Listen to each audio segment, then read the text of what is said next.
C'est une erreur. Bonsoir. Merci à vous d'être là. Vraiment pour cette 9e veillée de Banyuls. Je ne sais pas si c'est parce qu'on avait décidé de faire cette veillée dans cette belle église que le bon Dieu nous a apporté le bonheur de me faire commencer le couvre-feu que demain. Oui, c'est ça, que demain. Mais en tout cas, on est passé près. Voilà. Ce qu'on veut vous dire, c'est que on veut continuer à faire des veillées, on s'adaptera aux horaires, mais il faut que nous continuions à nous rencontrer pour ce genre de soirée. On ne va pas laisser le monde à la télévision exclusivement, mais il y a nos bouquins qui sont charmants, et c'est tellement mieux de les partager. Voilà. Merci d'être là. Respectons bien entendu tous les gestes barrières. Quand vous vous levez, il faut impérativement avoir le masque, mais ça, je crois que ce n'est pas la peine de le répéter. Quand vous partirez, c'est bien que ceux qui sont ici sortent de ce côté, ceux qui sont là par l'allée centrale. Et puis si on continue à faire comme ça, je pense qu'on pourra encore se réunir très longtemps. Ce soir, on dit au revoir à l'été, on salue l'automne avec des textes donc, de différents auteurs, dont un local dont nous parlons tout à l'heure. Voilà, je vous souhaite une excellente soirée, bonne veillée d'automne.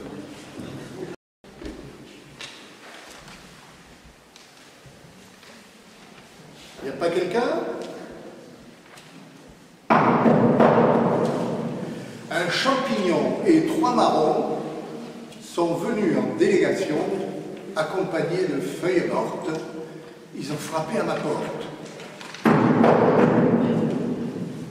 Avis à la population. Aujourd'hui, changement de saison. Mettez les vacances au placard. Voici l'automne et le brouillard.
L'automne, et pas seulement à cause des prix littéraires, est la saison de la lecture.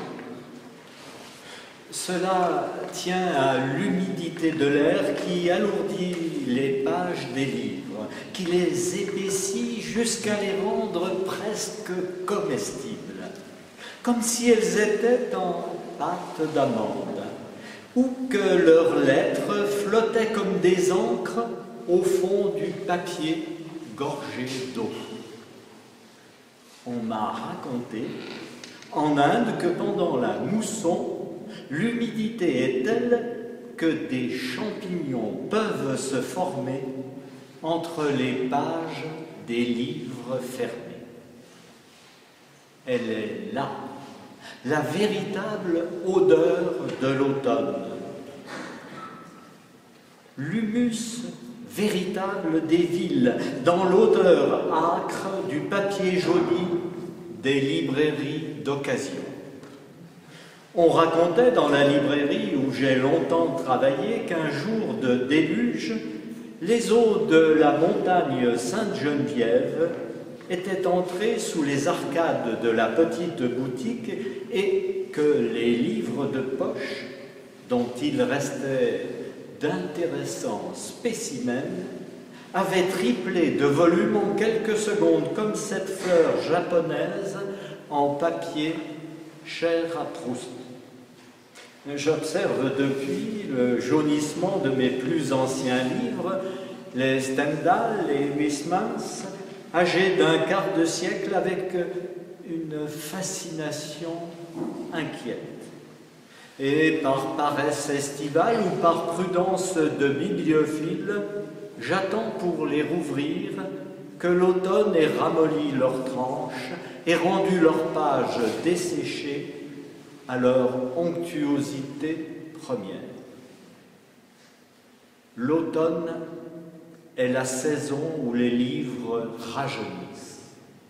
Et s'ils craquent encore, c'est pour imiter le bruit des bûches que je n'ai plus le droit de brûler dans ma petite cheminée. Une cheminée tout encerclée de livres, des livres qui forment autour de moi comme l'écorce d'un grand chêne.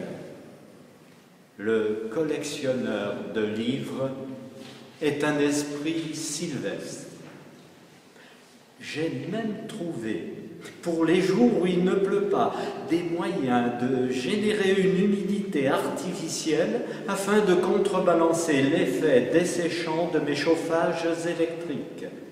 Comme on accrochait autrefois des pots de faïence remplis d'eau au radiateur en fonte, je laisse toujours l'équivalent d'un petit bosquet de linge à sécher quelque part, et il m'arrive, c'est ma plus visqueuse perversion, de me coucher dans des draps tout juste sortis de la machine.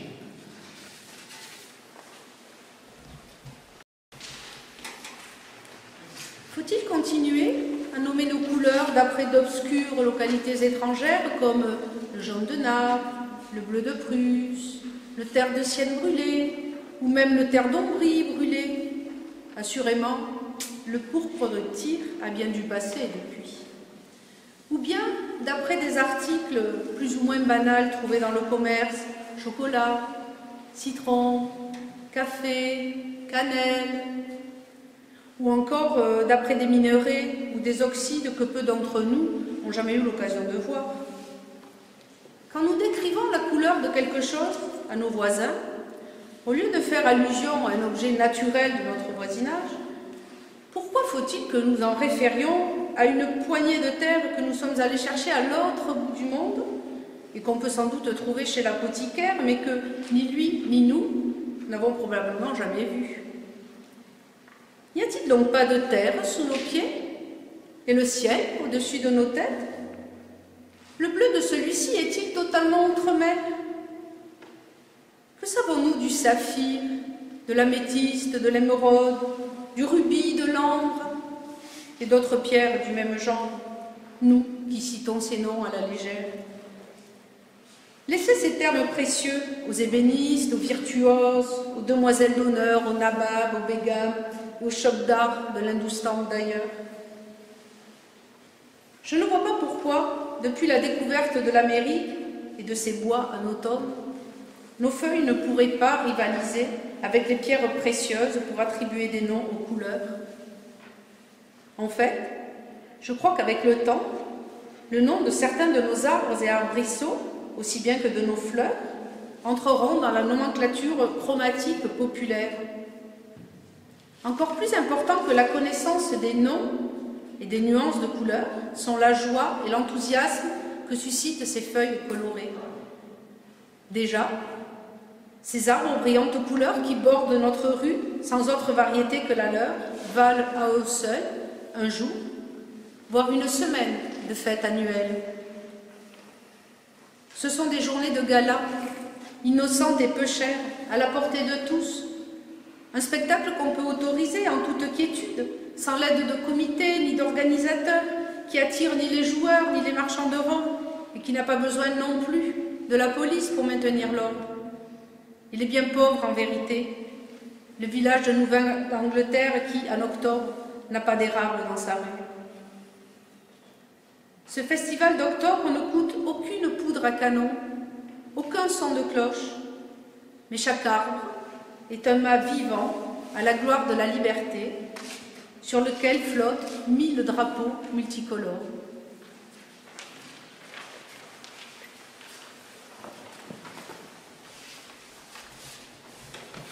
Il est morne, il est taciturne, il préside aux choses du temps. Il porte un joli nom, Saturne, mais c'est un dieu fort inquiétant. En allant son chemin morose, pour se désennuyer un peu, il joue à bousculer les roses. Le temps tue le temps comme il peut. Cette saison, c'est toi, ma belle, qui as fait les frais de son jeu. Toi qui as dû payer la gabelle, un grain de sel dans tes cheveux. C'est pas vilain, les fleurs d'automne, et tous les poètes l'ont dit. Je te regarde et je te donne mon billet, qu'ils n'ont pas menti. Viens encore, viens ma favorite, descendons ensemble au jardin. Viens effeuiller la marguerite de l'été de la Saint-Martin. Je sais par cœur toutes tes grâces, et pour me les faire oublier, il faudra que Saturne en fasse des tours d'horloge de sablier. Et la petite pisseuse d'en face peut bien aller se rhabiller.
Qui souffle dans les bois fait tournoyer les feuilles mortes.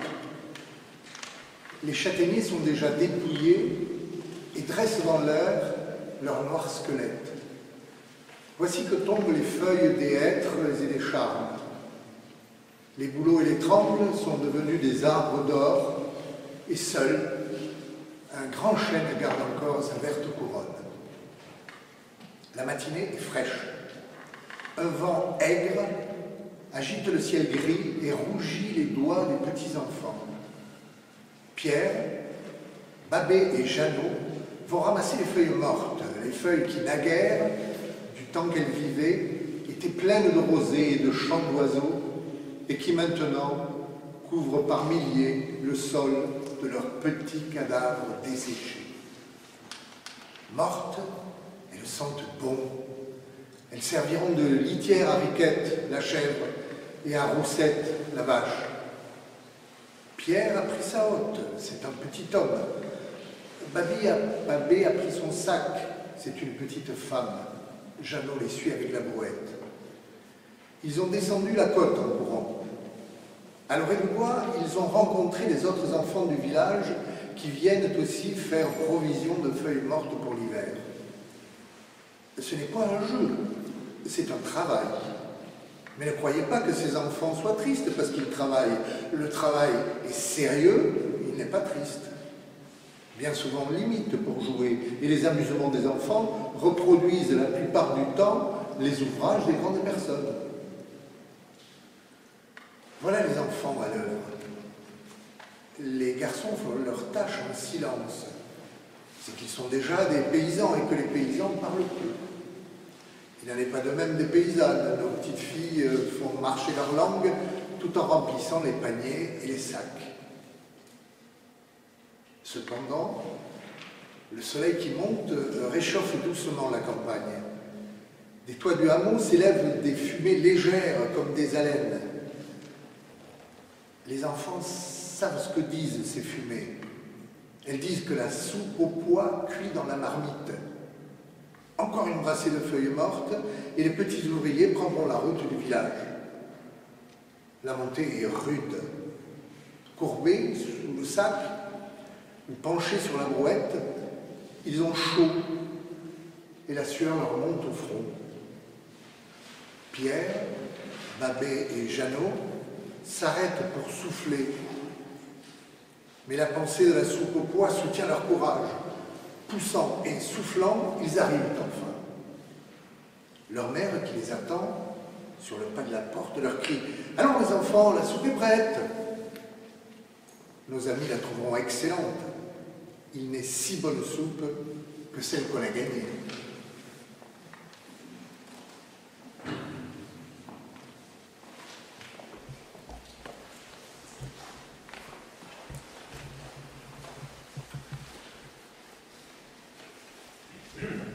Il était un petit homme, tout habillé de gris, qui s'appelait l'automne, et revenait sans bruit dans la nuit, semant devant lui des feuilles jaunies et des chansons de pluie. J'aime l'automne et ses souvenirs de jadis. L'odeur des tabliers, de la rentrée des classes, parfum du tissu neuf et des cartables bruns, et des plumiers de cuir et des marrons qu'on casse. L'odeur de l'encre fraîche sur les premiers bons points. Visages inconnus des nouveaux camarades, mystère des cahiers que l'on ouvre en tremblant, et les jeudis d'octobre aux courtes promenades. La nuit tombe trop tôt pour les petits-enfants.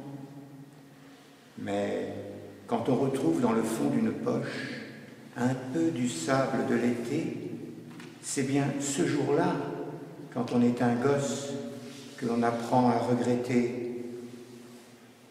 Il était un petit homme, tout habillé de blanc, qui courait sur la plage, derrière un cerf-volant, palpitant. Courait sous le ciel, courait follement après son âme d'enfant qui s'envolait, qui s'envolait, qui s'envolait dans le vent.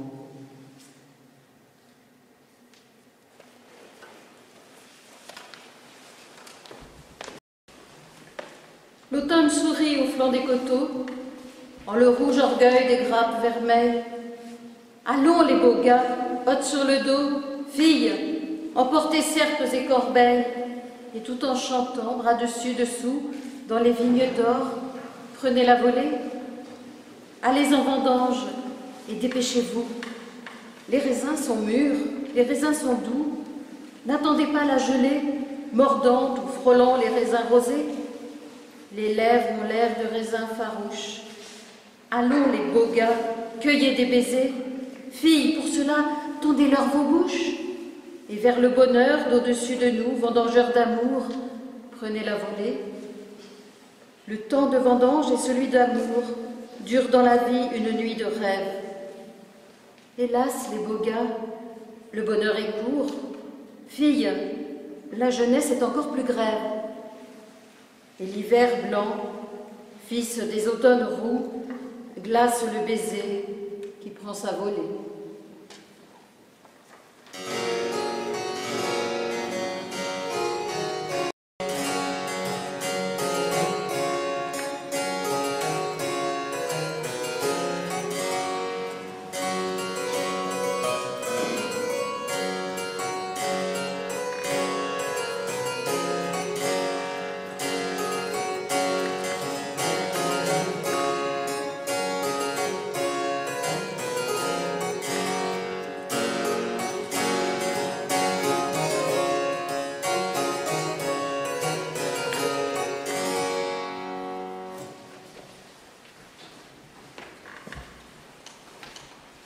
L'automne a sauté sur nous comme un renard.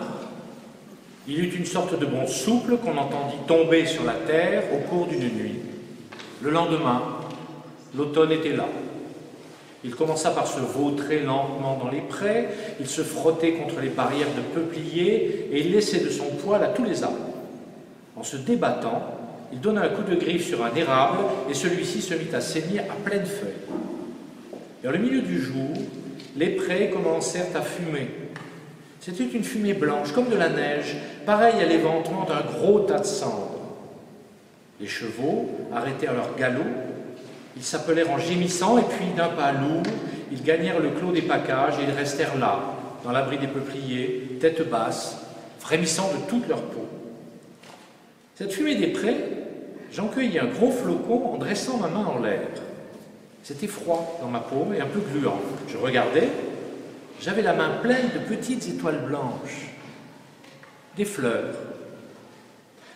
de caillé, des pétales de reine des prés, des poils de forbre, des étamines de saponaire, des choses mortes, déjà sèches et en poussière, comme de la poudre de lune. L'odeur de ça entrait en vous jusqu'au profond du corps, jusqu'à cette ombre où dorment les grandes terreurs de l'homme. On en avait le sang noirci. Jusque-là, le ciel était resté pareil et la lumière descendait encore sur le pays en beaux faisceaux épais et blonds. Il y eut d'abord, dans les hauteurs, le passage invisible d'un vent mince, très aiguisé. On l'entendit là-haut. L'étrange de ce bruit, de cette odeur, c'est qu'il vous ensemençait de tristesse et de langueur, ou, plus justement, qu'il déterrait en vous les anciennes tristesses et qu'on se sentait dans le monde comme dans un vaste marécage. À quoi bon, se disait-on, j'ai vécu, j'étais heureux avec des moissons, des arbres, des villages en fête, claquant de danse et de rire. Et voilà que maintenant je me retrouve dans mes douleurs, les mêmes, toujours les mêmes. On restait immobile, on ne savait que faire, on se disait qu'il était bien inutile de bouger et que bon, la pente était la pente. Au long des jours, la blessure qui avait ensanglanté l'érable s'étendit. Les routes étaient bordées de 2 traits de sang. Une sourde inflammation gonflait la terre. Les peupliers s'allumaient sous une flamme froide, mais plus étincelante que le soleil. Des serpentements de braise couraient dans les haies. Les prés meurtris bleuissaient le long des ruisseaux. Le charbonnement des colchiques étouffait les prés sous sa vapeur de soufre. La forêt résistait. Elle restait, avec des sapins bourrus et solides. On enviait les hommes de la forêt, car nos faibles arbres des prés, nos bouqueteaux, les peupliers de nos fontaines, tout ça n'était plus qu'un brasier, et chaque jour, les arbres enflammés étaient moins roux, plus jaunes, plus minces. On sentait que tout allait s'éteindre. On fit rentrer les chevaux, ils frissonnaient. Ils éternuaient de grands coups à tête folle. De quoi s'assommer sur les barrières. Dès que la nuit tombait, une longue pluie oblique fouillait le dessous des haies, entrait sous les arbres, pataugeait dans les feuilles, frappait si bien les fenêtres de plein fouet qu'elle entrait dans les chambres par le joint des vitres. Alors on restait sous les couvertures, à se faire du chaud avec des souvenirs. Les 2 villages qui étaient dans les bois, il y en a un s'appelait Saint-Baudille et l'autre s'appelait Frémier. Ils étaient notre espoir au milieu de tout ce pourrissement de feu et d'eau. Là-bas, rien ne changeait. Les sapins étaient durs comme du granit, et on regardait ce verre vivant et solide pour se mettre un peu de joie au cœur. Mais un soir, un cavalier arriva de Saint-Baudille. Il marchait au pas dans les grosses flaques de pluie. Il demanda le docteur, puis il se mit à boire du rhum et du café, et il parla.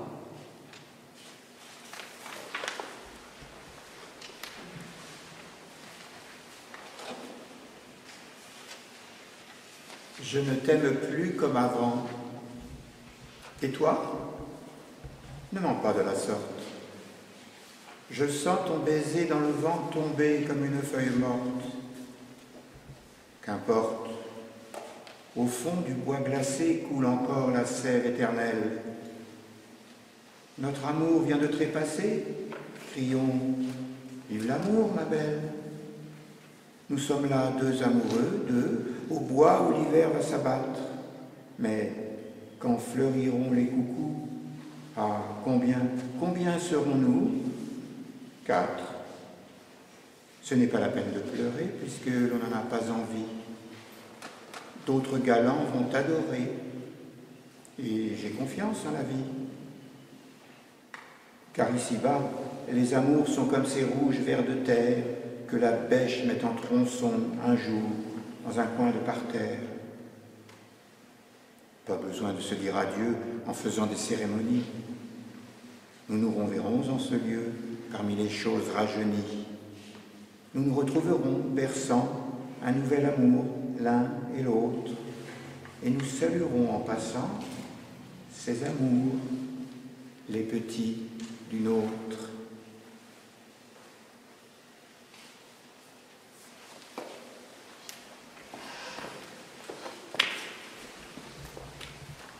Les cloches en frisson passent dans les cieux blêmes. Il fait triste. Le vent secoue les arbres roux et le parfum religieux des chrysanthèmes monte comme un encens mélancolique et doux. C'est la fête des pauvres âmes disparues. Les souvenirs pieux s'éveillent en essaim et des femmes en noir passent le long des rues avec des fleurs de cimetière dans les mains. Les lointains veloutés prennent des reflets d'ambre, et dans les airs qu'émeut leur lent frémissement, tandis que meurt ce soir morose de novembre, les cloches en sanglots montent rythmiquement. Si vous êtes le glas, ô cloches prophétiques, des espoirs révolus, des défuntes splendeurs, et si vous attristez nos cœurs mélancoliques avec l'irrévocable effeuillaison des fleurs, vous avez cependant, ô lente voix berceuse, qui conseillez l'oubli des décevants jadis, le secret d'endormir nos âmes douloureuses au monotone chant de vos De Profundis.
les ormes déchirent-ils leurs robes et battent-ils des bras en leurs soucis déments?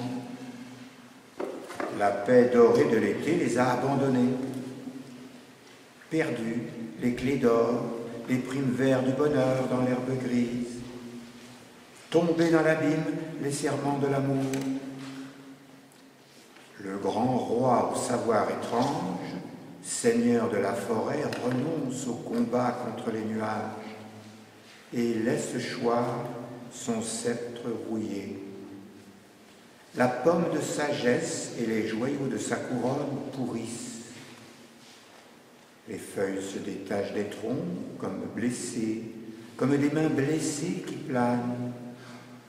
Elles s'amassent en bas, un sépulcre cuivré pour les oiseaux mourants.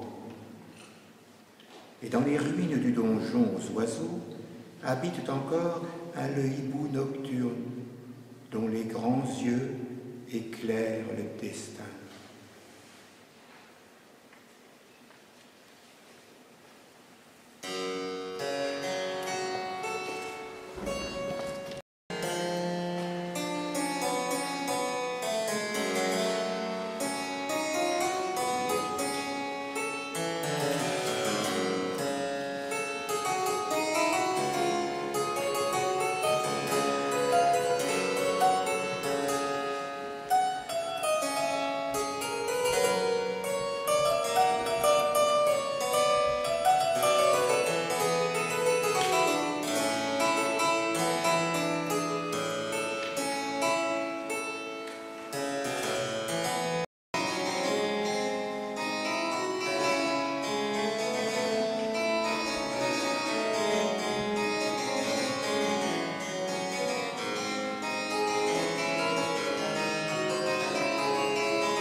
Il commence exactement à 235 pas de l'arbre marqué M312.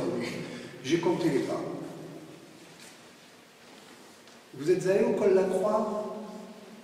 Vous voyez la piste qui va au lac du Lauzon, à l'endroit où elle traverse les prés à Chamois en pente très raide. Vous passez 2 crevasses d'éboulis assez moches. Vous arrivez juste sous la plombe de la face ouest du Ferrand. Suivre alors les traces qui contournent un épaulement, et dans un creux, comme un bol de faïence, trouver le plus haut quadrillage forestier, peut-être 200 arbres, avec, à l'orée nord, un frêne marqué Ominium M312. Là-bas devant, et à 235 pas, planté directement dans la pente de la faïence, un autre frêne. C'est là que l'automne commence. C'est instantané. Est-ce qu'il y a eu une sorte de mot d'ordre donné hier soir, pendant que vous tourniez le dos au ciel pour faire votre soupe? Ce matin, comme vous ouvrez l'œil, vous voyez mon frêne qui s'est planté une aigrette de plumes de perroquet jaune d'or sur le crâne. Le temps de vous occuper du café et de ramasser tout ce qui traîne quand on couche dehors, et il ne s'agit déjà plus d'aigrettes, mais de tout un casque fait des plumes les plus rares, des roses, des grises, des rouilles. Puis ce sont des buffletteries, des fourragères, des épaulettes, des devantiers, des cuirasses qu'ils se pendent et qu'ils se plaquent partout. Et tout ça est fait de ce que le monde a de plus rutilant et de plus vermeil.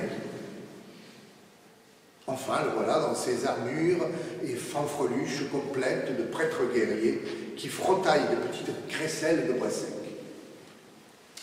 M312 n'est pas en reste. Lui, ce sont des aumus qu'il se met, des soutanes de miel, des jupons d'évêque, des étoles couvertes de blasons et de rois de cartes. Les mélèzes se couvrent de capuchons et de limousines en peau de marmotte, les érables se guêtrent de houseaux rouges, enfilent des pantalons de zouave, s'enveloppent de capes de bourreau, se coiffent libérés des borgias. Le temps de les voir faire, et déjà les prairies à chamois bleuissent de colchiques. Quand en retournant, vous arrivez au-dessus du col La Croix, c'est d'abord pour vous trouver en face du premier coucher de soleil de la saison, du bariolage barbare des murs. Puis, vous voyez en bas cette conque d'herbe qui n'était que de foin lorsque vous êtes passé, il y a 2 ou 3 jours, devenu maintenant cratère de bronze autour duquel montent la garde, les Indiens, les Aztèques, les pétrisseurs de sang, les batteurs d'or, les mineurs d'ocre, les papes, les cardinaux, les évêques, les chevaliers de la forêt, entremêlant les tiares, les bonnets, les casques, les jupes, les charpentes, les pans brodés, les feuillages d'automne, des frênes, des hêtres, des érables, des amélanchiers, des ormes, des rouvres, des bouleaux, des trembles, des sycomores, des mélèzes et des sapins dont le vert noir exalte toutes les autres couleurs. Chaque soir, désormais, les murailles du ciel seront peintes avec ces enduits qui facilitent l'acceptation de la cruauté et délivrent les sacrificateurs de tout remords. L'ouest, badigeonné de pourpre, saigne sur des rochers qui sont incontestablement bien plus beaux, sanglants, que ce qu'ils étaient d'ordinaire, roses satinés ou du bel azur commun, dont les peignaient les soirs d'été, à l'heure où Vénus était douce comme un grain d'orge.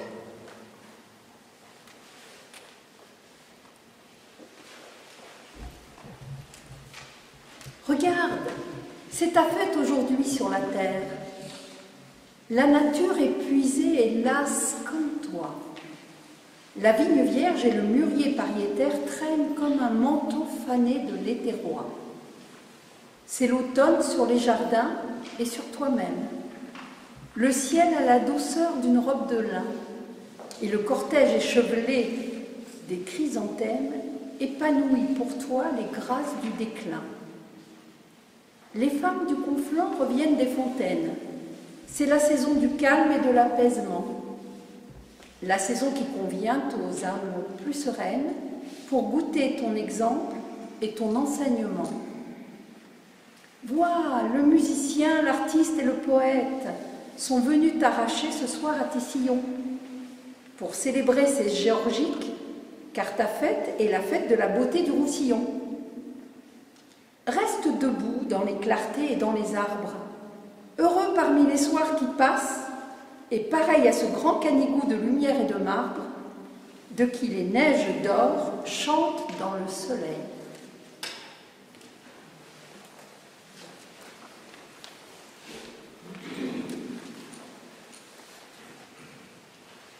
Automne malade et adoré, tu mourras quand l'ouragan soufflera dans les roseraies, quand il aura neigé dans les vergers.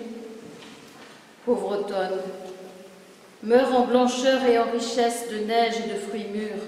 Au fond du ciel, des éperviers planent, sur les nixes nicettes aux cheveux verts et naines qui n'ont jamais aimé. Aux lisières lointaines, les cerfs ont bramé. Et que j'aime, ô saison, que j'aime tes rumeurs, les fruits tombants sont pour l'écueil, le vent et la forêt qui pleurent, toutes leurs larmes en automne, feuille à feuille. Les feuilles qu'on foule, un train qui roule, la vie s'écoule.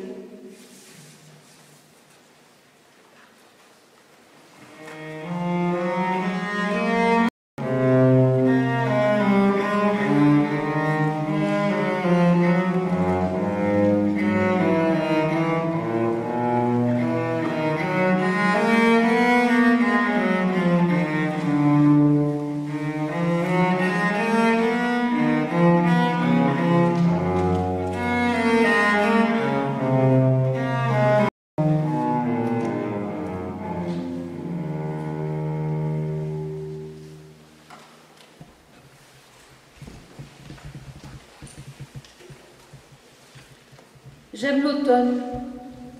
Cette triste saison va bien en souvenir. Quand les arbres n'ont plus de feuilles, quand le ciel conserve encore au crépuscule la teinte rousse qui dore l'herbe fanée, il est doux de regarder s'éteindre tout ce qui naguère encore brûlait en vous. Je viens de rentrer de ma promenade dans les prairies vides, au bord des fossés froids où les sols se mirent. Le vent faisait siffler les branches dépouillées. Quelquefois, il se taisait, et puis recommençait tout à coup. Alors, les petites feuilles qui restent attachées aux broussailles tremblaient de nouveau. L'herbe frissonnait en se penchant sur terre.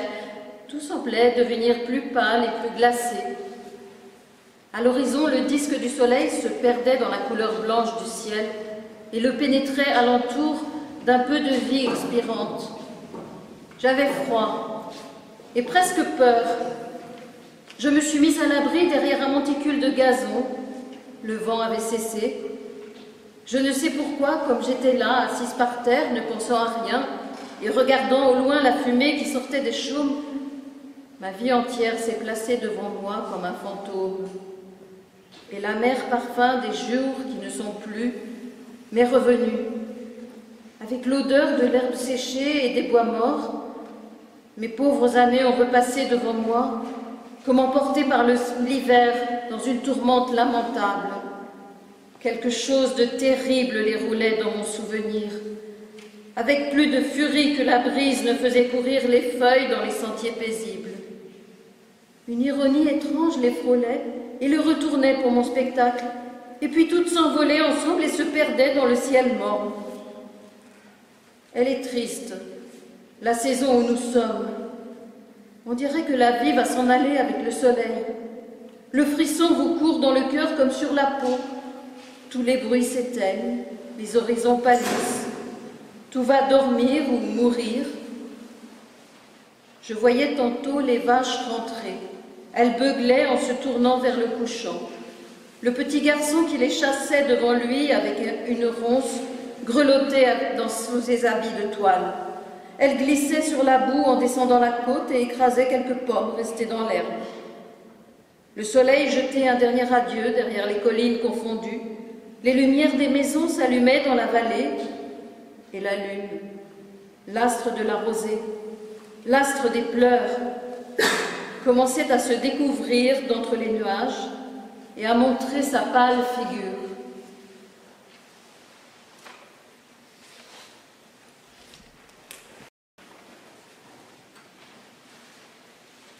L'automne est descendu sur le parc de Cheyne Walk. Les arbres ne sont plus des arbres. Infinis dégradés de tous les ors, de tous les roux, de tous les flamboiements secrets gagnés par l'ombre et le poids du passé. Comme la toile peinte d'un décor de théâtre, ils se confrontent avec la fin du jour. Octobre. Le mot est doux à boire et triste comme un vin de mort, si riche encore du parfum de la vie. Feuilles d'ambre de chêne noir, rousseur de chevelure immense déployée sur le pavois du souvenir. Femme, le parc. Femme, les feuilles de papier. Femme, la terre et l'odeur douce amère après la pluie. Femme, la mémoire. Dans la pénombre, un pan au bleu soyeux de Moyen-Âge s'éloigne au long de l'année silencieuse.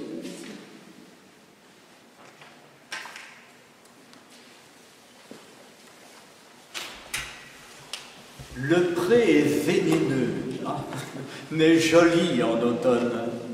Les vaches y paissant, lentement s'empoisonnent. Le colchique, couleur de cerne et de lilas, y fleurit. Tes yeux sont comme cette fleur-là, violâtres comme leur cerne et comme cet automne. Et ma vie pour tes yeux, lentement s'empoisonne. Les enfants de l'école viennent avec fracas, vêtus de hoquetons et jouant de l'harmonica. Ils cueillent les colchiques, qui sont comme des mères, filles de leurs filles, et sont couleur de tes paupières, qui battent comme les fleurs, battent au vent d'aimant. Le gardien du troupeau chante tout doucement, tandis que, lentes et meuglant, les vaches abandonnent pour toujours ce grand pré mal fleuri par l'automne.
était triste, plus elle était en rapport avec moi.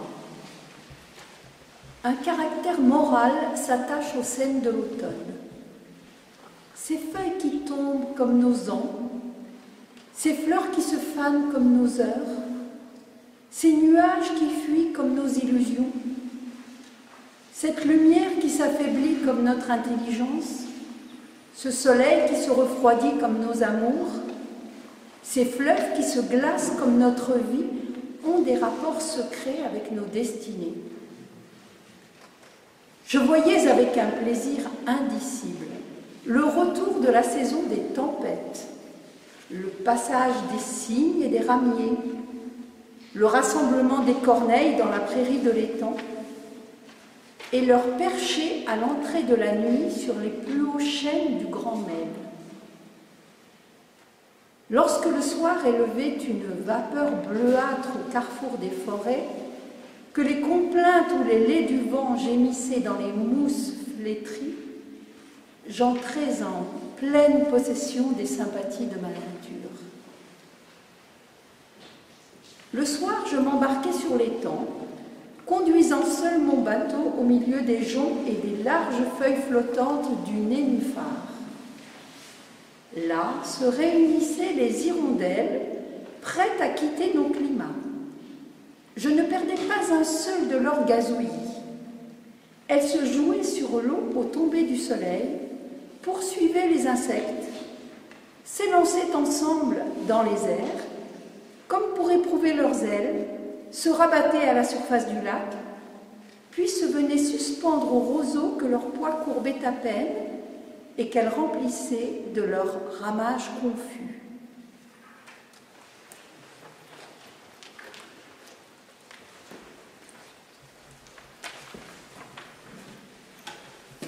Son complet noir a des tons argentés. Il reste, devant la porte au lion, fixant la sonnette fourbie à bouton de cuivre qui reflète l'image déformée des picoques basses. Il ne se décide pas, il s'en va, errer, autour d'arbres secs et de caniveaux engorgés, fait craquer sous son pas les feuilles rouges.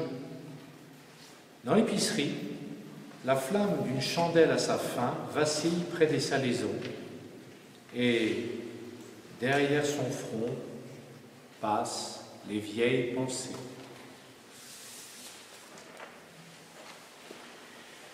Sous les bois, l'automne s'enfonce avec ses gros sabots pleins d'eau. Sur ses pas, au travers des ronces, naissent les champignons nouveaux. Va, mamie, au bois de chez nous. Il est un peu tôt pour qu'on danse. Fais bonne cueillette et surtout, pas d'imprudence. Les champignons, il y en a des mauvais et des bons. Comme un baiser entre nous deux, mais à sa près la même chose, il y a des faux mousserons près d'eux. Les trahisons sifflent toujours derrière le baiser qui sonne, comme en les jours de notre amour qui suit l'automne. Les champignons, il y en a des mauvais et des bons. Que l'on se trompe et que l'on s'aime, on ne peut pas changer son cœur. Mais on peut encore, tout de même, n'y cuisiner que du bonheur. Les faux mousserons ont poussé, comme les vrais, sans nous attendre, mais c'est à nous de les laisser ou de les prendre. Les champignons, il y en a des mauvais et des bons. Laisse applaudir dans la clairière, comme champignons vénéneux, tous les soucis et les misères, et reviens où sont les vielleux, là, vers ton devantier à fleurs et vers ta caresse fleurie, je tends mon bec, je tends mon cœur. Ce soir, mamie, qu'ils soient tous bons les champignons et que tous nos baisers soient bons.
On dirait qu'après les brûlantes chaleurs et l'invasion estivale, la terre retrouve le repos et son souffle. Mon village est plein d'une petite musique qui reprend le dessus. Celle de la fontaine sur la place et celle du ruisseau, après les premières pluies qui coulent de nouveau. De temps à autre, un coup de fusil, le bruit des tronçonneuses dans le maquis, le bois qu'on range près de la maison et les premières flambées qui crépitent. La fraîcheur descend le soir des montagnes. Et même si les journées sont splendides, on sent bien que la saison a tourné. Il faut avoir l'esprit peu ouvert pour regretter l'été et sa violence. Couleur brutale, canicule, bruit de la foule, les gens délicats, ceux qui aiment profiter des petits instants miraculeux que nous offre la nature, préféreront l'automne. Tu te lèves le matin, il y a de la buée sur la fenêtre, et tu bois ton café debout en regardant le jardin et les montagnes plus loin où un léger brouillard résiste. Le soleil sera bientôt vainqueur. Il sera alors temps de mettre les chaussures, une veste pour les premiers instants de la promenade et enfin sortir. La Pinède va t'offrir des safranés. Ailleurs, si tu as la chance, ce seront des cèpes et des girolles. Et si tu t'éloignes vers les anciens jardins, ce sont les rosés des prés qui, tout blancs dans l'herbe verte, te feront comme des clins d'œil. Il y a une grande tranquillité et en même temps une espèce de tristesse, car tu vois bien que toute cette beauté est vide d'humanité. Les murs moussus tombent et les châtaigniers sont abandonnés.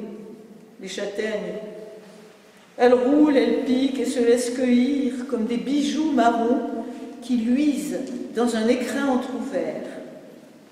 Tu en ronges une à la pointe du couteau et tu ramasses les autres en panier plat. Ce soir, elles retireront sur la braise. Quelques pignons volent. Ce sont des pietragioli.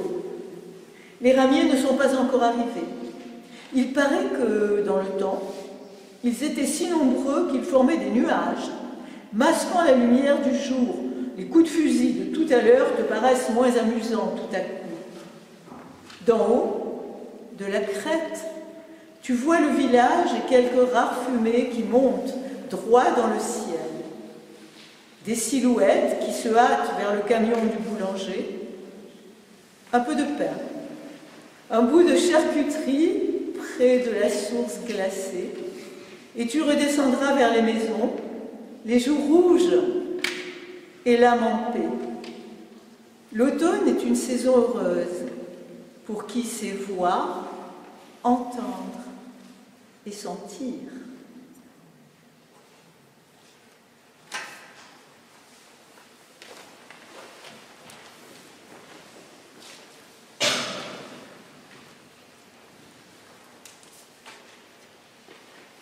C'est l'heure exquise et matinale que rougit un soleil soudain. À travers la brume automnale tombent les feuilles du jardin. Leur chute est lente, on peut les suivre du regard en reconnaissant le chêne à sa feuille de cuivre, l'érable à sa feuille de sang. Les dernières, les plus rouillées, tombent des branches dépouillées. Mais ce n'est pas l'hiver encore. Une blonde lumière arrose, la nature est dans l'air tout rose. On croirait qu'il neige de l'or.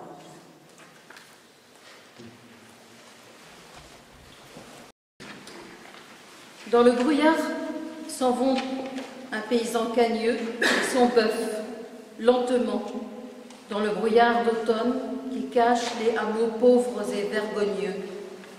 Et s'en allant, là-bas, le paysan chantonne une chanson d'amour et d'infidélité qui parle d'une bague et d'un cœur que l'on brise. Oh, l'automne! L'automne a fait mourir l'été, dans le brouillard s'en vont deux silhouettes grises.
C'est la couleur et la musique.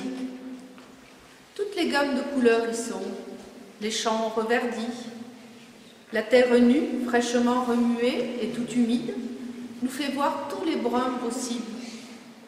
Et dans les feuillages, toutes les nuances, depuis le vert sombre du lierre, jusqu'au jaune vif des bouleaux, jusqu'aux chênes dorés, jusqu'aux hêtres rouges.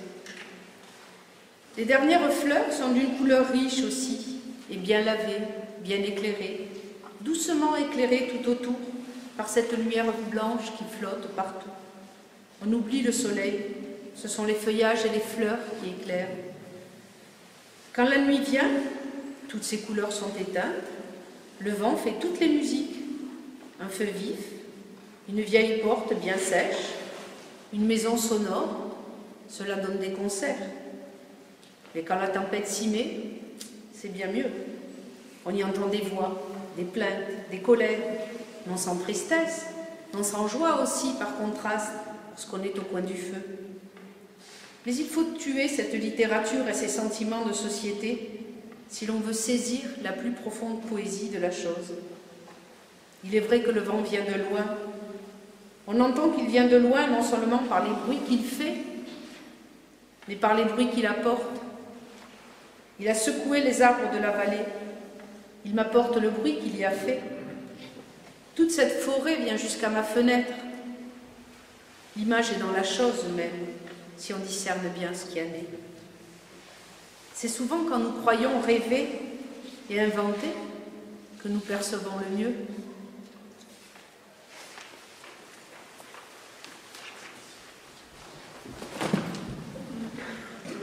Tout va bien. Tout l'automne n'est plus qu'une tisane froide.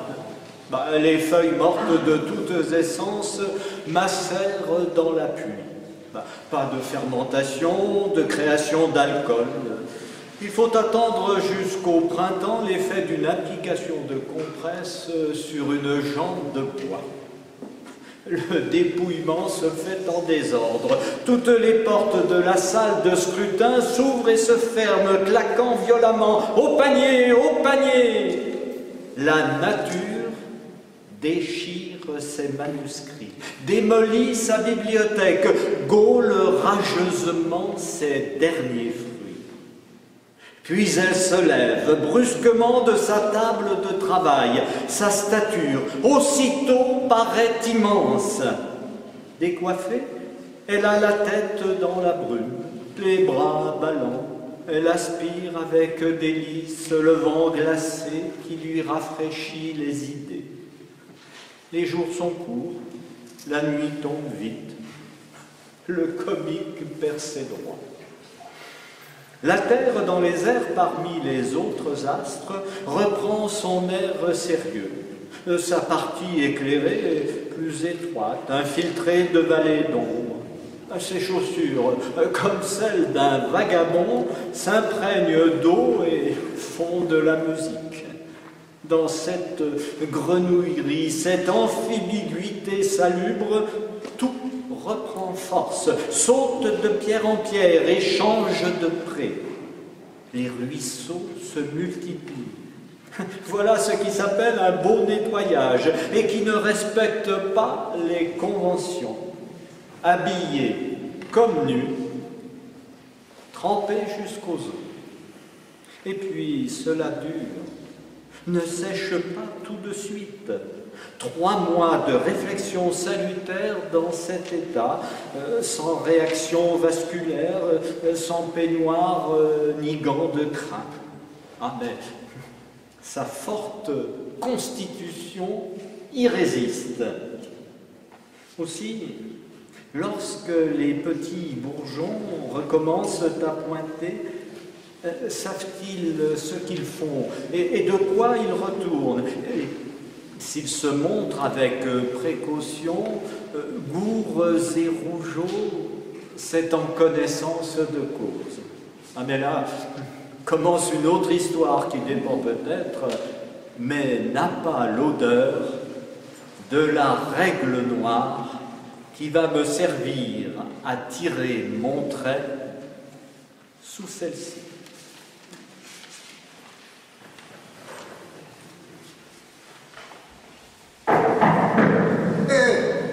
Champignons et les 3 marrons, Arrêtez de nous filer le bourdon avec vos vacances au placard, les feuilles mortes et le brouillard.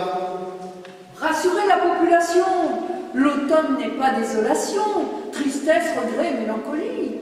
Une fois pour toutes, ce soit dit. C'est pas la saison des douleurs, annoncez plutôt des couleurs. Les vendanges, les cueillettes à ranger sur les cueillettes.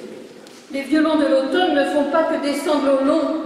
Ils jouent aussi des harmonies, des concertos, des symphonies. N'en déplaise à Monsieur Verlaine, cette saison c'est une aubaine. Pas pour tous ceux qui considèrent que l'automne est le printemps de l'hiver.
À l'ensemble Sarabande. Vous aviez Elisabeth Picard à un instrument un peu particulier, vous l'avez remarqué. Le clavecin, c'est virginal. Une épinette virginale. Voilà. Pardon. Malvina, qui est à la flûte avec, ou flûte avec, parce qu'on peut utiliser plusieurs. Et François Picard, lui, était au violoncelle. Voilà, nous les remercions très fort, on les applaudit pour ça.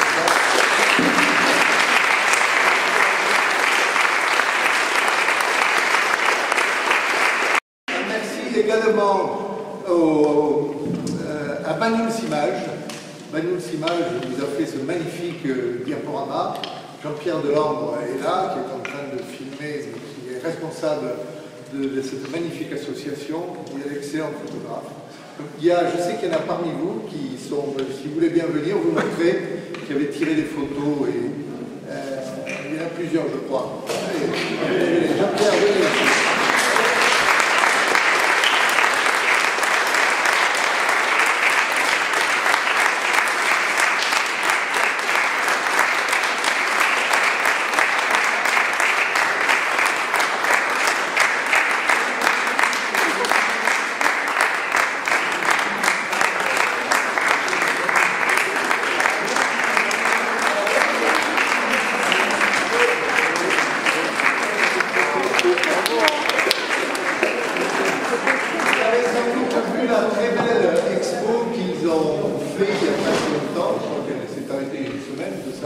C'est une exposition sur les vendanges. On n'a pas eu la fête des vendanges, mais on a eu une belle exposition de photos sur la viticulture bagnoulinque. Voilà, on les remercie encore.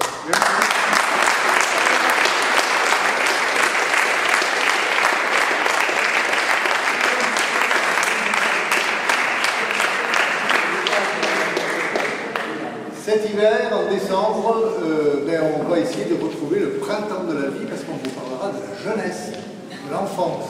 D'accord? Voilà, ça se passera le, Pascal, 22, 23, je crois aussi, décembre. Enfin, vous serez avertis par évidemment tout moyen de communication que nous avons.